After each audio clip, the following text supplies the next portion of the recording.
Subscribe to our YouTube channel and press the bell icon to get the latest update. Register on our website eduriseindia.com to join our live classes. Hello students, I am MK Singh and welcome to the platform of EduRise India. आपका बहुत बहुत स्वागत है। ठीक है, पिछली video में हम लोगों ने क्वांटम नंबर के बारे में पढ़ा था।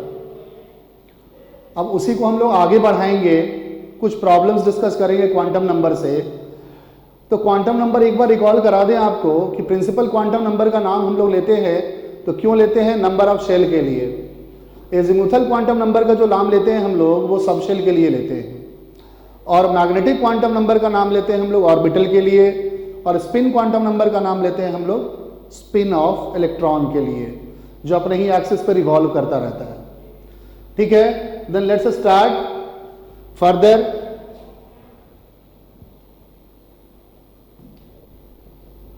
देखिए, क्वांटम नंबर से, क्वांटम नंबर के बारे में सारा पढ़ा था हमने, और कॉन्फ़िगरेशन के बारे में भी सीखा था कि कॉन्फ़िगरेशन कैसे लिखना है।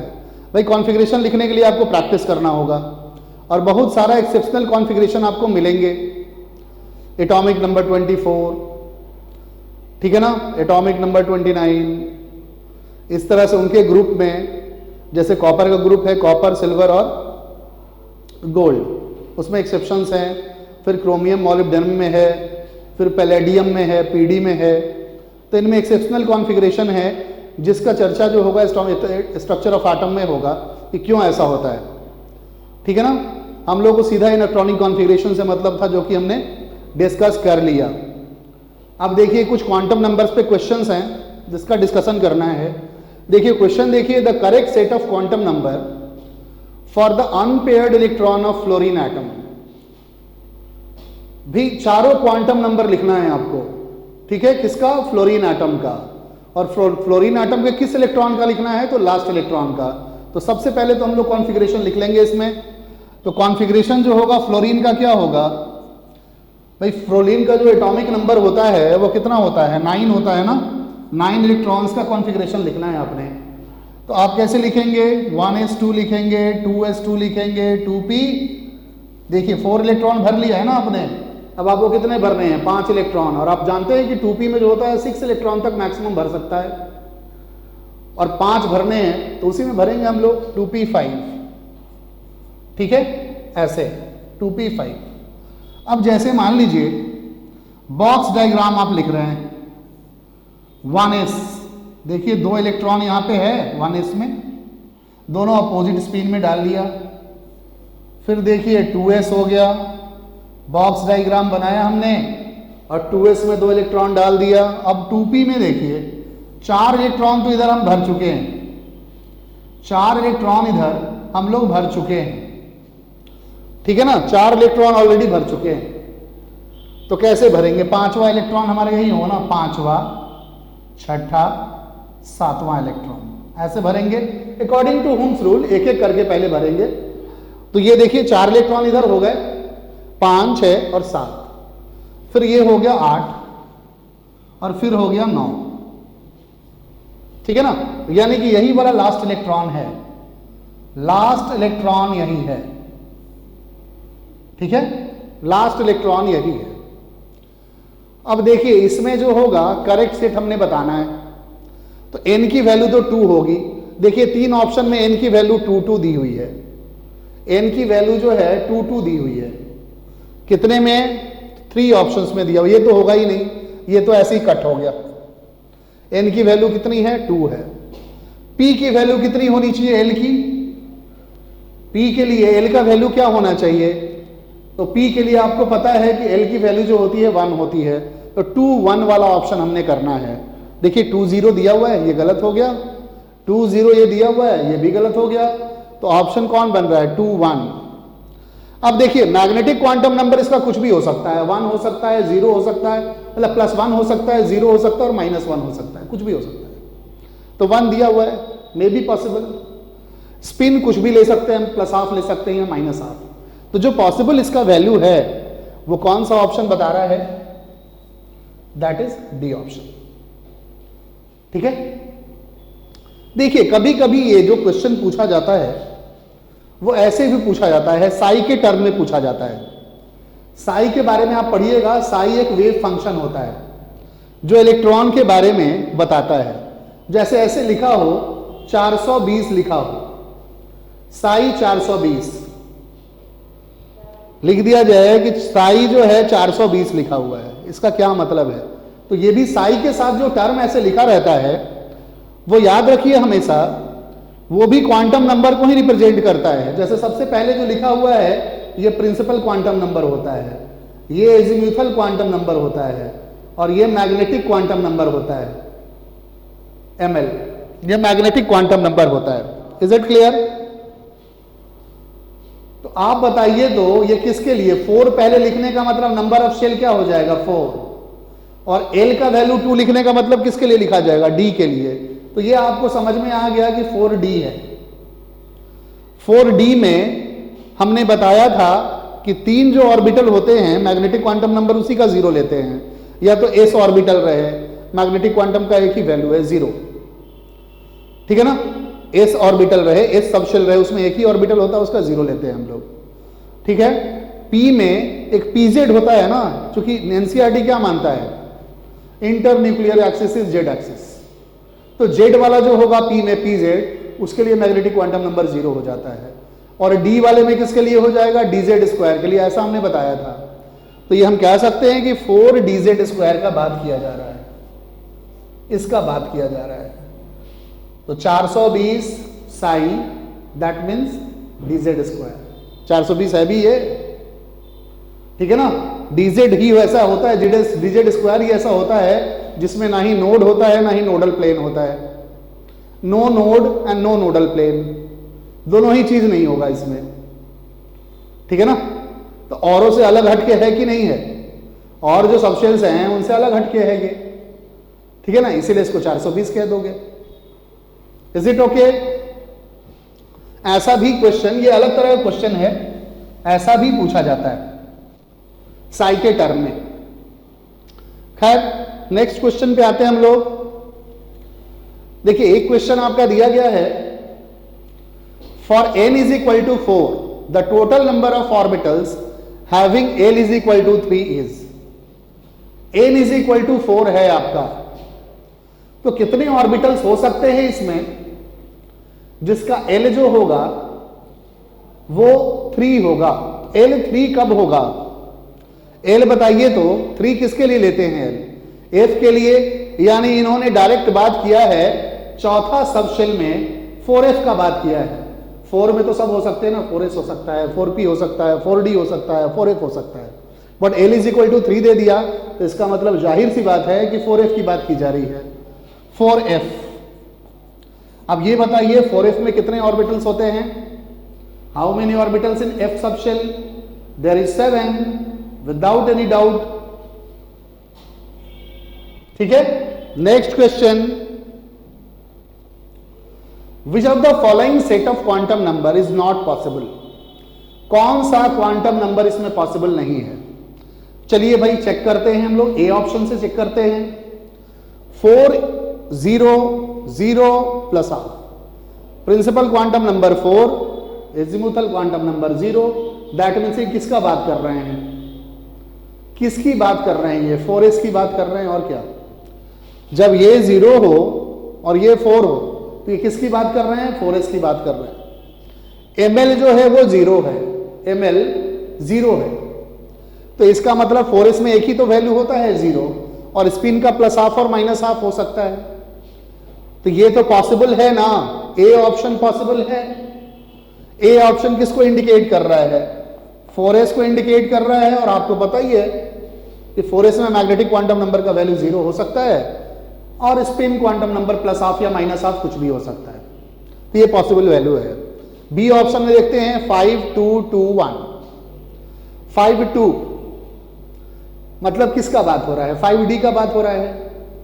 n is equal to 5, l is equal to 2, तो 5d की बात कर रहे हैं हम लोग। ml इसमें भाई होता ही है, कैसे लेते हैं? d में प्लस l 0 माइनस l ऐसे लेते हैं ना। तो देख लीजिए कौन कौन सा पॉसिबल वैल्यू होता है डी सबशेल में। 0 होता है, -1 -2 +1 +2, ये पॉसिबल वैल्यू है। तो 2 दिया हुआ +2 यहां पे दिया हुआ है, कोई दिक्कत नहीं, सही है। अब स्पिन जो है 1 स्पिन का क्या मतलब है? स्पिन तो आइदर +½ और -½ हो सकता है। 1 स्पिन का कोई मतलब है क्या? भाई स्पिन जब भी होगा आइदर +½ होगा या -½ होगा, यही हो सकता है ना। तो यहां तक तो करेक्ट सेट है, बट यहां पे गड़बड़ हो गया, ठीक है ना, स्पिन क्वांटम नंबर में। चलिए नेक्स्ट देखते हैं, 3 0 0 -½ तो ये तो पॉसिबल है ही ना। 3s की बात की जा रही है, तो ये पॉसिबल है। 3s में मैग्नेटिक क्वांटम नंबर 0 हो सकता है, स्पिन +-½ हो सकता है।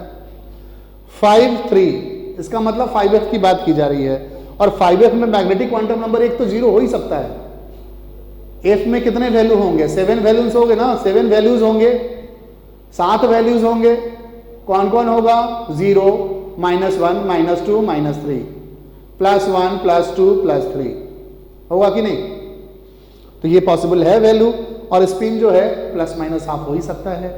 तो एक ही वैल्यू जो है वो क्या है? पॉसिबल नहीं है। स्पिन कभी भी 1 के बराबर नहीं लेंगे इलेक्ट्रॉन के लिए, वो हमेशा क्या आएगा? या तो +½ आएगा या तो -½ आएगा।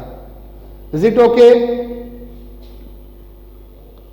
नेक्स्ट क्वेश्चन,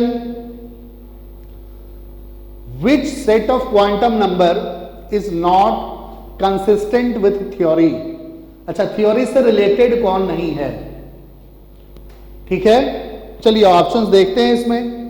n = 2, l = 1, सीधा हिसाब है, 2p का बात किया जा रहा है इसमें।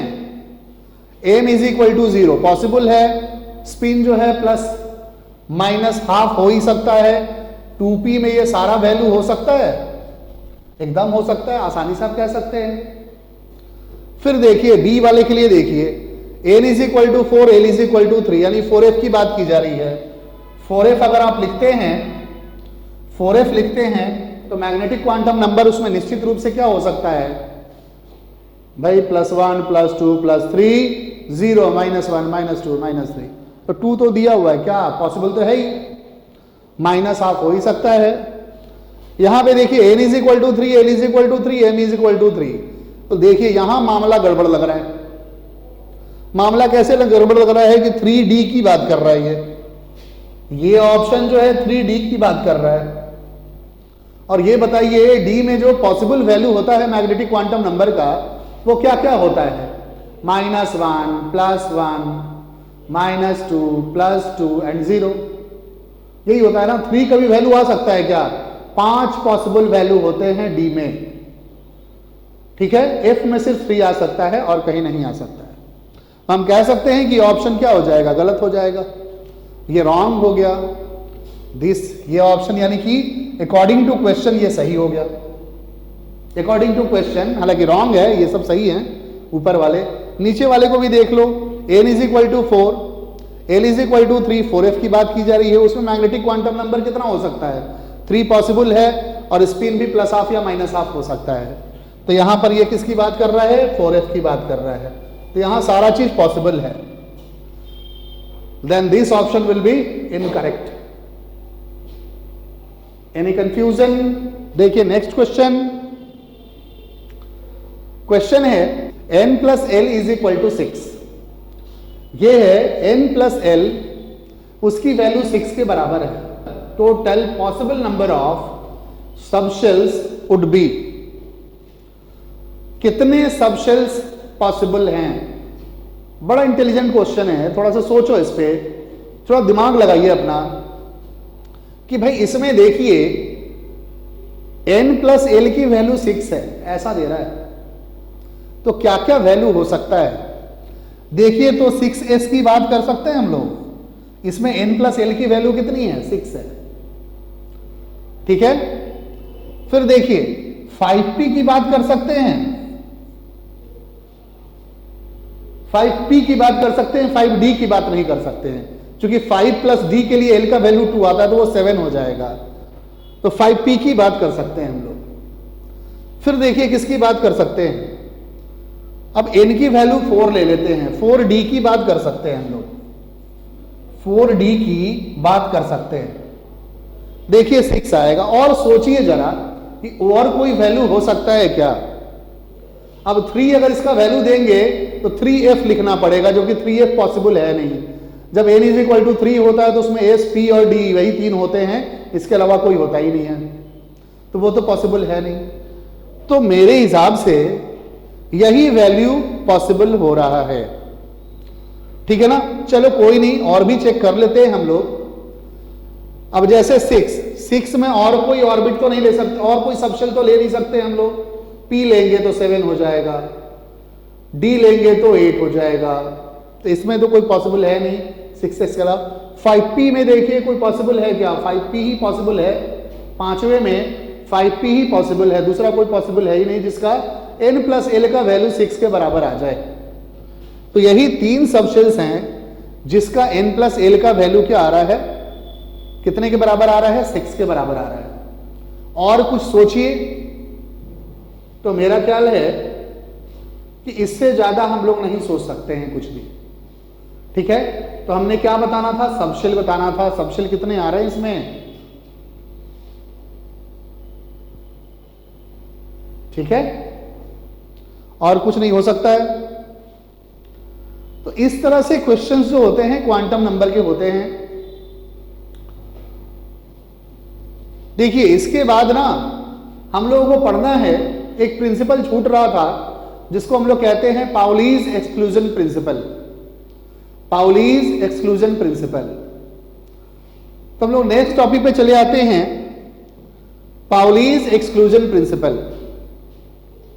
पहले स्टेटमेंट पढ़ लेते हैं कि this principle actually excludes the possibility of any 2 electrons having all the same 4 quantum number. No 2 electron in an atom can have the same set of 4 quantum numbers because NLM मतलब principal quantum number, azimuthal quantum number और magnetic quantum number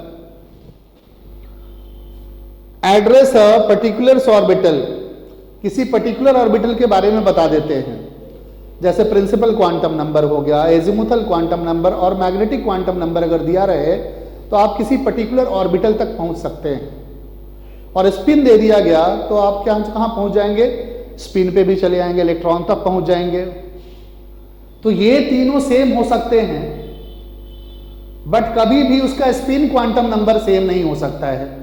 देखिए जो language लिखा हुआ है, मगर पहले हम समझा देते हैं कि चीज क्या लिखा हुआ है, इसको समझ के तब पढ़ लीजिए। पाउलीज के अकॉर्डिंग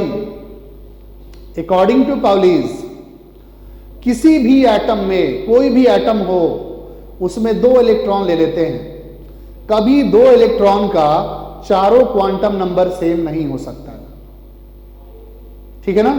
किसी भी एटम में किसी 2 इलेक्ट्रॉन का चारों क्वांटम नंबर कभी बराबर नहीं हो सकता है, सेम नहीं हो सकता है।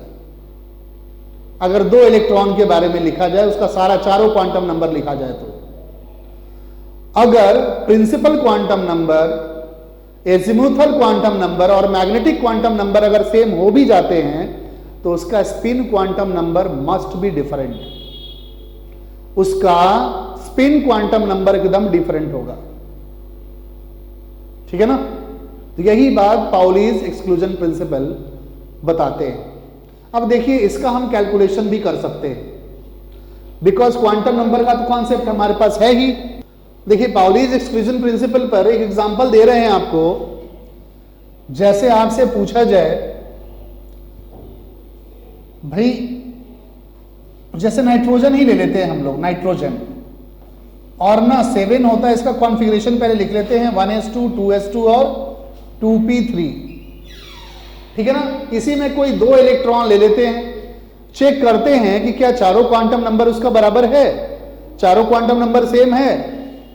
तो भाई आप ज्यादा कंफर्टेबल किस में रहेंगे, आप कहेंगे हो सकता है ये सारा पेयर्ड इलेक्ट्रॉन है, हो सकता है इनका क्वांटम नंबर सेम हो जाए। कोई नहीं, ये हम लोग 2s ले रहे हैं, 2s ले लिया, 2 इलेक्ट्रॉन बना लिया। अब इसका चारों क्वांटम नंबर दोनों इलेक्ट्रॉन का लिखना शुरू करते हैं। तो देखिए प्रिंसिपल क्वांटम नंबर इसका कितना ले लेंगे, 2, ठीक है। फिर देखिए इसका एजीमुथल क्वांटम नंबर कितना ले लेंगे, 0 इस इलेक्ट्रॉन के लिए, क्योंकि ये तो एजीमुथल क्वांटम नंबर सबशेल से मतलब होता है और एस में इलेक्ट्रॉन है तो 0 ही होना है। फिर मैग्नेटिक क्वांटम नंबर क्या ले लेंगे, 0। स्पिन मान लीजिए इसका हमने +½ ले लिया, ठीक है। अब चलते हैं इस वाले इलेक्ट्रॉन के बारे में, तो इसके लिए भी n = 2, l = कितना हो जाना है, l = 0 और m जो है वो कितना हो जाएगा, वो भी 0। बट स्पिन कभी भी एक को +½ ले लिए हैं तो स्पिन कभी भी +½ ले सकते हैं हम लोग, नहीं ले सकते हैं, तो ये क्या हो जाएगा, -½ तो आप देख रहे हैं ये सेट अगर सेम भी हो जाता है, ये सेट किसी पर्टिकुलर ऑर्बिटल को इंडिकेट करता है। अगर ये सेट सेम भी हो जाए but this must be different, ये सेट जो होगा एकदम डिफरेंट होगा, इसको डिफरेंट होना है, ठीक है। ये किसी पर्टिकुलर ऑर्बिटल की बात करेंगे तो उसमें सेम हो सकता है बट निश्चित रूप से ये डिफरेंट हो जाएगा। अब देख लीजिए किसी को कंपेयर कर लीजिए, मान लो p वाले कर रहे हैं हम लोग, 2p हमने ले लिया, इसमें 3 इलेक्ट्रॉन पैरेलल स्पिन में बना लिया, पैरेलल स्पिन में 3 इलेक्ट्रॉन बनाया। अब इसका हमने लेना है सारा क्वांटम नंबर, तो देख लीजिए तो सारा क्वांटम नंबर इसमें n कितना ले लेंगे हम लोग, 2 के बराबर, l कितना हो जाएगा, 1 के बराबर, चूंकि p सबशेल है। और देख लीजिए मैग्नेटिक क्वांटम नंबर कितना हो जाना हमारा, तो कुछ भी ले सकते हैं, कोई भी हो सकता है, इसमें कुछ भी हो सकता है, ठीक है।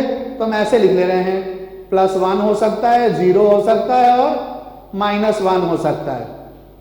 स्पिन जो है इसका क्या ले रहे हैं, +½ मान लीजिए +½ ले रहे हैं। फिर देखिए इस इलेक्ट्रॉन का n = 2, l = 1, इसमें मान लो कोई ml का आपने वैल्यू लिया, कोई ना कोई एक वैल्यू तो लेना पड़ेगा ना, तो हम इन दोनों वैल्यू को छोड़ देते हैं। हमने एज्यूम किया कि इसके लिए +1 लिया, तो इसके लिए अब यही 2 वैल्यू लेना पड़ेगा ना, देखिए तो इसके लिए यही 2 वैल्यू लेना पड़ेगा। तो ml कितना ले ले, मान लो इसके लिए 0 ले लिया और स्पिन तो +½ हो ही गया। फिर इस इलेक्ट्रॉन का करेंगे तो n = 2, l = 1, ml जो होगा अब एक ही वैल्यू बच रहा है, -1, तो ये क्या होगा, -1 और स्पिन क्या हो जाएगा, +½ क्योंकि सेम स्पिन लिया है। तो देखिए यही क्वांटिटी क्या हो गया हमारा, यही तो चेंज हो गया, ठीक है ना, क्योंकि यही 3 वैल्यू था, यही 3 वैल्यू में से एक कोई वैल्यू लेना होगा आपको, तो मैंने इसके लिए +1 ले लिया। तब 0 और -1 किसके लिए आएगा, इन दोनों के लिए आएगा। तो देख लीजिए ये वाला क्वांटम नंबर क्या हो जाएगा, चेंज हो जाएगा और सारा सेम हो गया। तो कभी भी 2 इलेक्ट्रॉन के लिए ना आप चारों क्वांटम नंबर निकाले किसी भी पर्टिकुलर एटम का, तो कभी चारों क्वांटम नंबर सेम नहीं हो सकता है, ठीक है ना। और दूसरा बात यह है कि अगर ये 3 क्वांटम नंबर सेम हो जाएंगे तो this one must be different, ये जो स्पिन क्वांटम नंबर होगा वो निश्चित रूप से डिफरेंट होगा। तो पाउलीज के अकॉर्डिंग हम लोग क्या सीखते हैं, हम ये सीख जाते हैं, पाउलीज ने ये प्रूव कर दिया इसी स्टेटमेंट से कि भाई किसी भी ऑर्बिटल में मैक्सिमम कितने इलेक्ट्रॉन हो सकते हैं, 2 हो सकते हैं, वो भी अपोजिट स्पिन में। तो ये बात को प्रूव करते हैं, इंडिकेट करते हैं पाउलीज इंडिकेट्स, क्या इंडिकेट कर रहा है, indicates that N orbital contains maximum of 2 electrons in opposite spin, इसी बात को ये सपोर्ट कर रहे हैं पाउलीज, क्योंकि इन्होंने कह दिया कि ये तीनों क्वांटम नंबर सेम हो सकता है एक पर्टिकुलर ऑर्बिटल में हो तो, बट स्पिन कभी भी सेम नहीं हो सकता है। इसका मतलब क्या है कि ऑर्बिटल में सिर्फ 2 ही इलेक्ट्रॉन होते हैं, प्लस स्पिन में होते हैं और माइनस स्पिन में होते हैं, ठीक है। इज इट क्लियर, मेरा ख्याल है इसमें कोई दिक्कत नहीं होना चाहिए। तो ठीक है बच्चों, आज का वीडियो यहीं पर रह रहा है, हम लोग कॉन्फ़िगरेशन पढ़ चुके हैं। अब ऑर्गेनिक के इनिशियल्स में पहुंचते जा रहे हैं। उसके बाद हमने पढ़ना है पीरियोडिक टेबल, उसके बाद पढ़ना है chemical bonding, after then we have to discuss organic chemistry. ठीक है, thank you. Subscribe to our YouTube channel and press the bell icon to get the latest update. Register on our website eduriseindia.com to join our live classes.